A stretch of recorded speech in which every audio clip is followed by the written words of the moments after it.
O Brasil hoje ele tem um reconhecimento internacional pelos indicadores, pelos resultados que ele alcançou no sentido do combate à fome e à pobreza brasileira.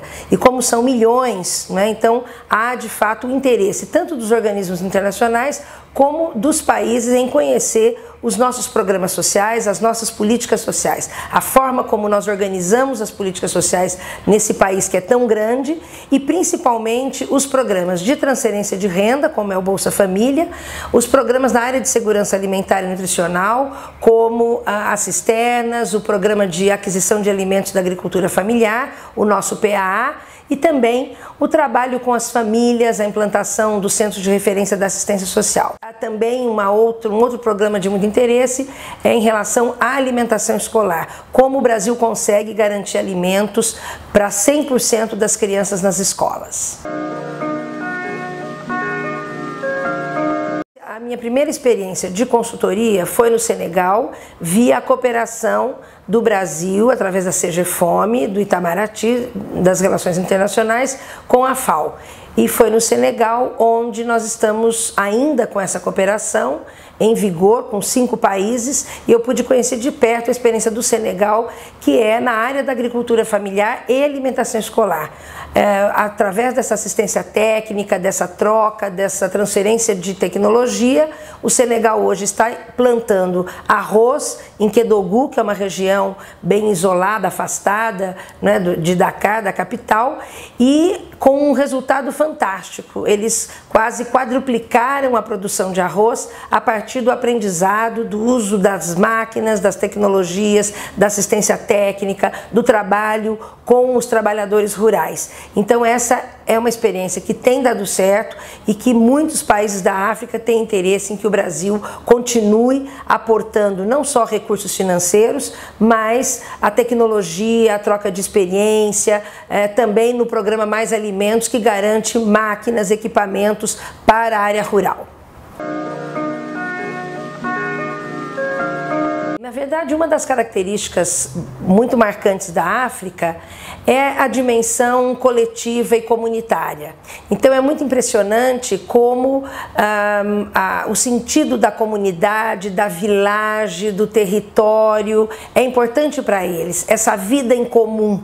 E esse é um aprendizado muito importante, apesar do Brasil ter esse objetivo nas suas políticas públicas, né, da assistência social, da saúde, da educação, em realizar as suas ações nos territórios brasileiros, nas comunidades indígenas, quilombolas, no campo, né? Sem dúvida, eu fiquei muito impressionada de ver como na África eles preservam isso, porque há uma ameaça, às vezes, de substituir a própria tecnologia ou outros mecanismos, né, nesta convivência comunitária. E na África isso é marcante. Então eu acho que esse é um dos aprendizados e também porque eles têm uma história, né, que os ameaçou em relação à forma de colonização, né, a forma de como os outros povos incidiram na vida do povo africano e que desencadeou todo esse processo de muita exclusão, pobreza e escravidão, né? Então,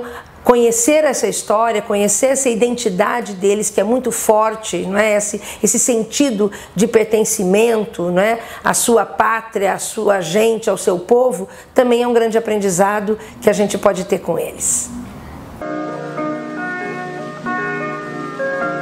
Quando um país convida o outro ou vê a experiência que o outro país está realizando, ele parte, obviamente, do princípio de que é possível alcançar os mesmos resultados. Então, acho que o primeiro aprendizado nesta cooperação Brasil e África é que o Brasil não é o professor das experiências, né? O Brasil vai partilhar uma experiência que pela realidade brasileira tem dado certo. Então é ajudar o país a ver a ler a sua realidade, né? Não com uma receita pronta, mas com referências teóricas, metodológicas, referências de gestão.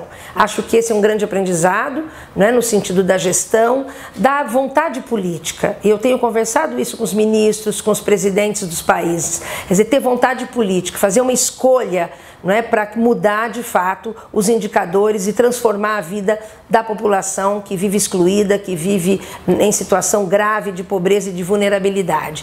E aí os desafios em estabelecer os limites dessa troca, também as possibilidades de transferência de recursos financeiros que eles buscam, a continuidade dos projetos, porque muitas vezes nós vamos aos países por uma, duas, três vezes. Então, como criar uma metodologia para que esse processo permaneça continuamente, não é, dentro da referência escolhida e não tenha uma restrição ou uma interrupção de continuidade porque o país não está lá ou a equipe transferiu a tecnologia, prestou assistência técnica e retornou. Então acho que são alguns desafios, são imensos, né? Mas nós estamos vendo também que os resultados são muito importantes e há um reconhecimento enorme daquilo que o Brasil tem realizado e o que é possível fazer enquanto política pública, fortalecendo a democracia, fortalecendo a visão, né, e a concepção do direito que todas as pessoas têm às suas necessidades básicas fundamentais. Eu reputo como da maior importância, porque esse também foi um aprendizado do Brasil. O Brasil passou muitos anos, né, implementando programas sociais sem sistema de informação, monitoramento e avaliação.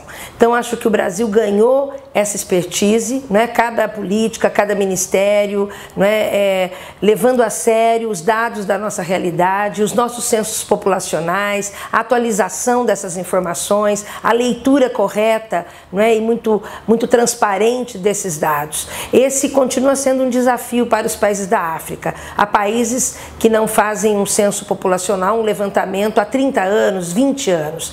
Então, essa é uma busca que eles têm, eles olham o Brasil também por isso, porque o Brasil tem o IBGE com um trabalho muito sério, tem o IPEA, tem o cadastro único das famílias beneficiárias de vários programas sociais, né, e esse é um grande interesse. E não há dúvida, sem sistema de monitoramento, informação, avaliação, leitura, né, dos resultados, não há como aprimorar, corrigir os erros e consolidar as iniciativas no âmbito de todas as políticas públicas.